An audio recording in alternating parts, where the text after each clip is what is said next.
बातमी नाशिकमधनच आहे. मात्र नाशिकच्या कुंभमेळ्याच्या पार्श्वभूमीवर सुरू असलेल्या रस्त्यांच्या कामात एका निष्पाप जीवाचा बळी गेला आहे. 66 वर्षीय दीपाली बेळे यांची मृत्यूशी सुरू असलेली झुंज अखेर संपली आहे. शुक्रवारी संध्याकाळच्या सुमारास दीपाली बेळे यांचा मृत्यू झाला आहे. त्यामुळे बेळे आजींच्या मृत्यूला जबाबदार कोण, महापालिका संबंधित ठेकेदारावर काय कारवाई करणार असा सवाल विचारला जातोय. पाहूया.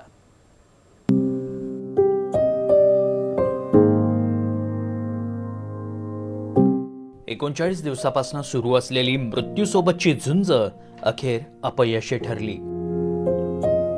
66 वर्षीय दीपाली बेळे यांचा शुक्रवारी दुर्दैवी मृत्यू झाला.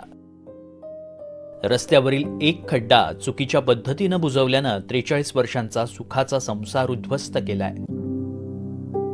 भाचीच्या लग्नासाठीची खरेदी करून दीपाली बेळे मुलीसोबत दुचाकीवरून घरी परतत होत्या.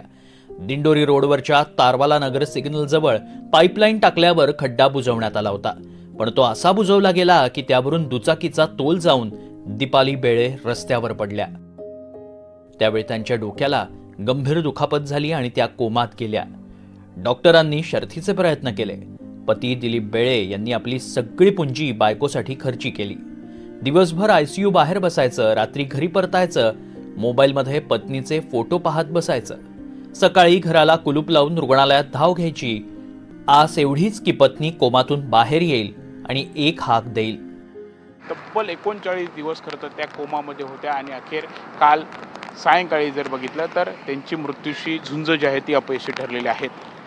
15 जूनला याच मार्गावरून रात्री 9 वाजेच्या सुमारास आल्टेओ कॉर्नर परिसरात राहणाऱ्या दीपाली बेळे या आजी आपल्या मुलीसोबत दुचाकीवरून जात होत्या. याचवेळी आपण समोर जर बघितलं तर आत्ता जरी ह्या रस्त्यावरती डांबर हे टाकण्यात आलेलं आहे, इथे खरं तर पाईपलाईनसाठी खड्डा हा खोदण्यात आला होता. पूर्ण रस्ता जो आहे तो खोदण्यात आलेला होता आणि तो रस्ता जो आहे तो तात्पुरत्या स्वरूपात बुजवण्यात आला होता.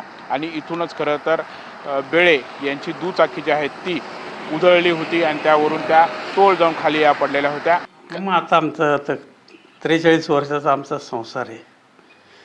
जीवनात आम्ही फार चढ उतार बघितलं, पण अशी वेळ कधी आली नव्हती, येईल अपेक्षा पण नव्हती. एनडीटीव्ही मराठीनं 15 दिवसापूर्वीच बेळे कुटुंबाची व्यथा महाराष्ट्रासमोर मांडली होती. त्या बातमीची दखल आता नाशिकचे उपमहापौर विलास शिंदेंनी घेतली आहे. बेळे कुटुंबियांना महापालिकेकडून मदत दिली जाणार आहे. तसंच संबंधित ठेकेदारावर सदोष मनुष्यवधाचा गुन्हा दाखल करण्याची मागणी उपमहापौरांनी केली आहे.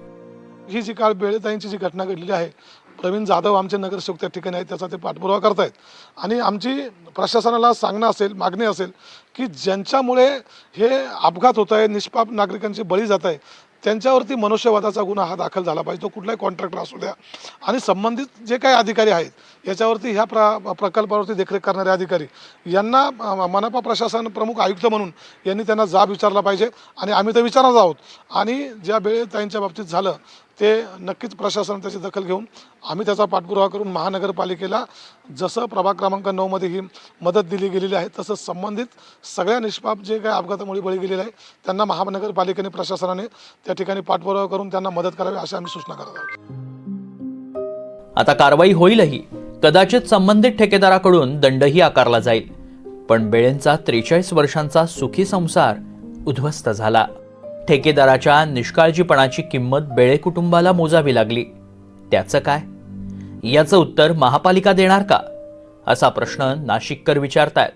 प्रांजल कुलकर्णी, एनडीटीव्ही मराठी,